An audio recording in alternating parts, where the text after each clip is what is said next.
দর্শক, আমার হাতে দুইটা ফিটিংস দেখতে পাচ্ছেন, একটা ব্র্যান্ডেড একটা নন ব্র্যান্ডেড। তো একটা আছে 4x আর সকেট, আর একটা আছে বুশ 4x বুশ। তো আপনাদের একটু দেখাই, আমরা যে ব্যাসিংয়ের লাইনের ক্ষেত্রে 4x আর সকেট ফিটিং করি। তো এটা লাগে কি দেখি, এটা এই জায়গায় দেখতে পাচ্ছেন যে পাইপটা কিন্তু 1.5 ইঞ্চি একটা ব্র্যান্ডেড পাইপ, আর একটা নন ব্র্যান্ডেড আর সকেট। নন ব্যান্ডেড যে আর সকেট আছে এটা দেখেন 4x1.5 আর সকেট লিখাই আছে।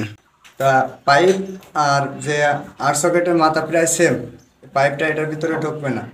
আর যে বুশটা আছে, বুশটা যদি ঢুকায় দেখায় আপনাদের, অনেকটা 1 সুতা কি 1.5 সুতা ইজি থাকছে।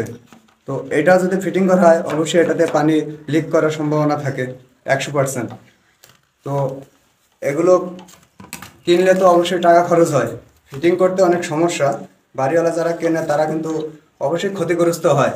যে আমাদের যে কোম্পানিগুলো এগুলো তৈরি করে তারা অবশ্যই পাইপের ডাই আর এই ফিটিংসের ডাই অ্যাকুরেট রাখে না, এটা একটা বড় সমস্যা। তো আপনারা ভিডিওটা শেয়ার করে জানিয়ে দিলে উপকার হবে যারা নতুন এই মালামাল কেনে। সকলকে ধন্যবাদ।